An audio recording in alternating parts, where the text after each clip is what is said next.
हमारा देश भारत पूरे संसार में इकलौता ऐसा देश है जहां माता लक्ष्मी की पूजा होती है, पर फिर भी इतनी गरीबी है।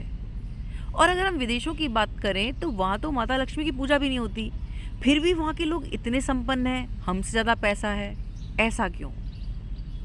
दोस्तों, ये इतना गहरा सवाल है जो बीते दिनों मेरे किसी वीडियो पर सैनी साहब ने किया था। उन्हें मैं इस वीडियो में टैग भी करूँगी।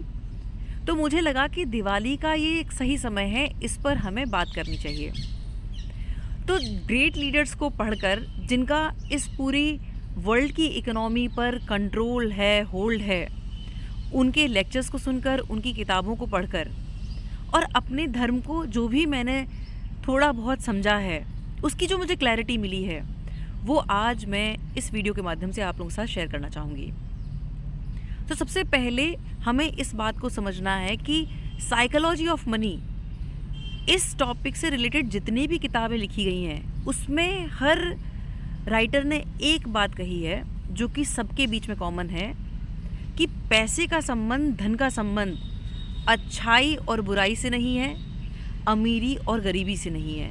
पैसे का सीधा संबंध है यहाँ हमारी सोच से। अब अगर हम अपने धर्म की बात करें तो माता लक्ष्मी धन देती हैं, धन की देवी हैं। पर ऐसा क्यों कि इतने भक्त इतनी श्रद्धा भाव से पूजा करते हैं, फिर भी गरीबी क्यों, फिर भी पैसे की तंगी क्यों?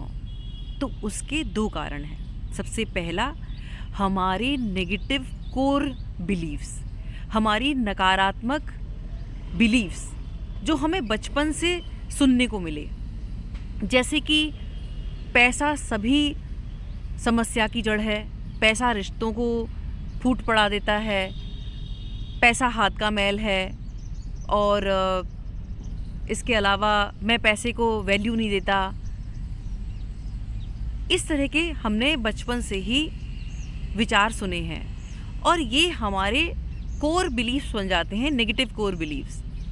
अब यहाँ पर मैं आपको एक बात पूछना चाहूँगी कि जैसे आप बहुत अच्छा खाना बनाते हैं, अब दो लोग आपसे मिले और उन्होंने कहा कि अरे हमने तो सुना है कि आप बड़ा अच्छा भोजन बनाते हैं, आप हमें खाना कब खिला रहे हैं? आपने उन्हें इनवाइट किया।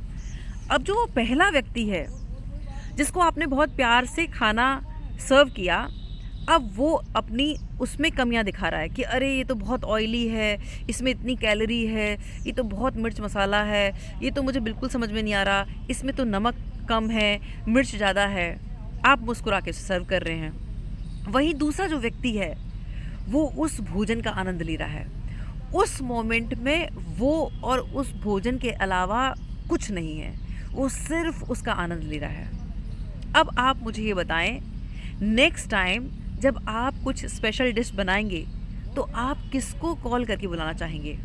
उस व्यक्ति को जो हज़ारों कमियां निकाल रहा था, या उस व्यक्ति को जो प्रेम भाव से खा रहा था? जाहिर सी बात है, दूसरे व्यक्ति को। अब होता ये है कि जो माता लक्ष्मी हैं, जिन्हें हमने पूरी श्रद्धा भाव से दीपक तो जलाया, पर अब उसके बाद हम उस धन को क्रिटिसाइज़ कर रहे हैं, उनका नंबर 2 का है, उनका हराम का है, ये पैसे सारी फसाद की जड़ है, मैं पैसे को वैल्यू नहीं देता।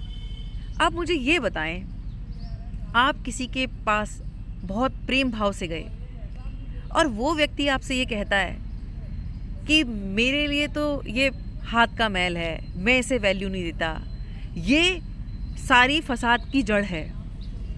क्या ये सब सुनने के बाद भी आप उस व्यक्ति के पास जाना चाहेंगे?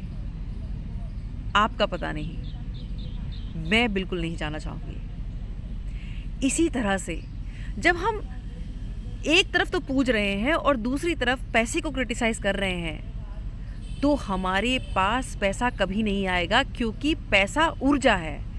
और जब तक ये नेगेटिव कोर बिलीव्स यहाँ से नहीं हटेंगे, तब तक कुछ भी नहीं बदलेगा।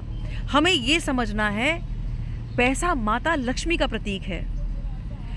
जो फूट होती है रिश्तों में, वो हमारी या तो इनसिक्योरिटी होती है या हमारा लालच है, उस वजह से फूट पड़ती है। पैसा तो जीवन में सिर्फ आनंद देने के लिए बना है।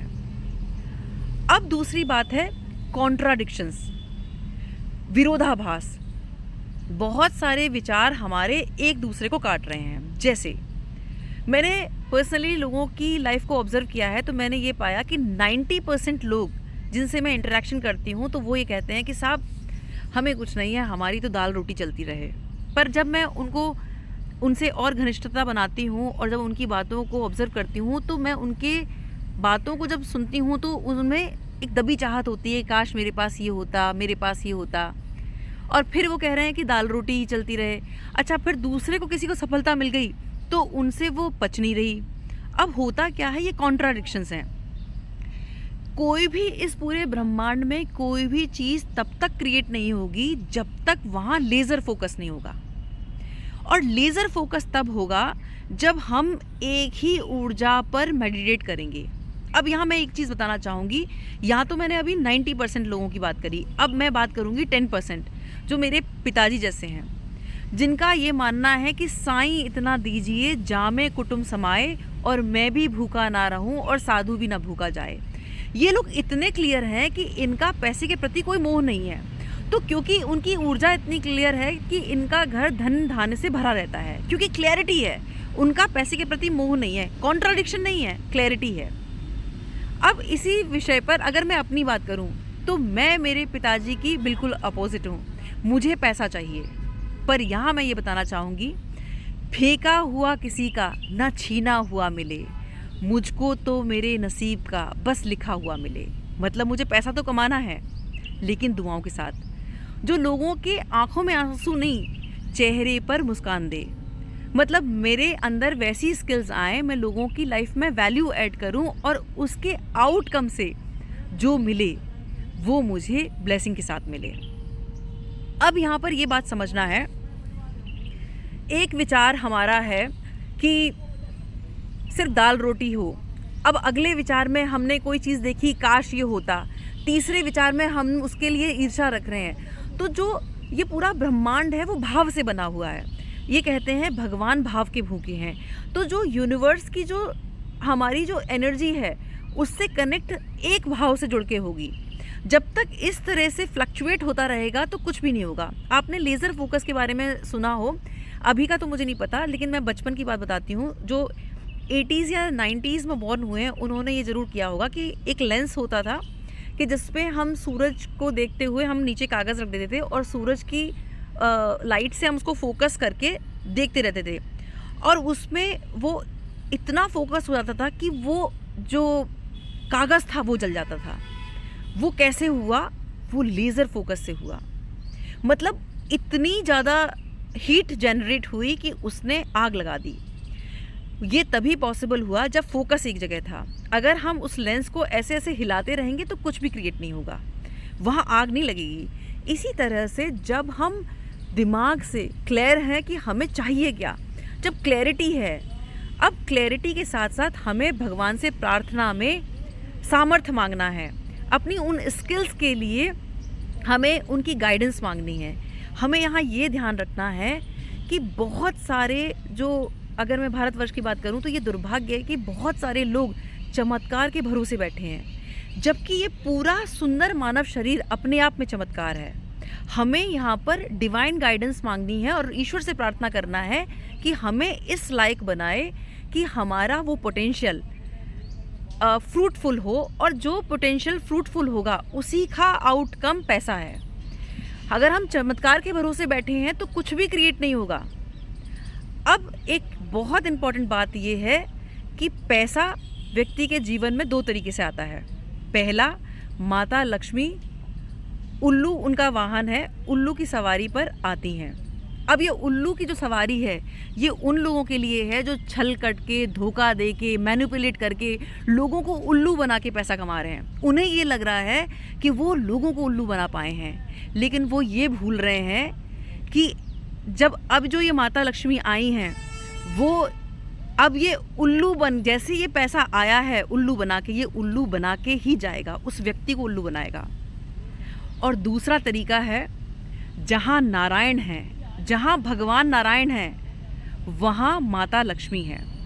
जिन व्यक्ति के भीतर देने का भाव है, दाता भाव है, यानी अगर हम लोग हमारे लेजेंड रतन टाटा साहब की बात करें तो उनके भीतर दाता भाव है।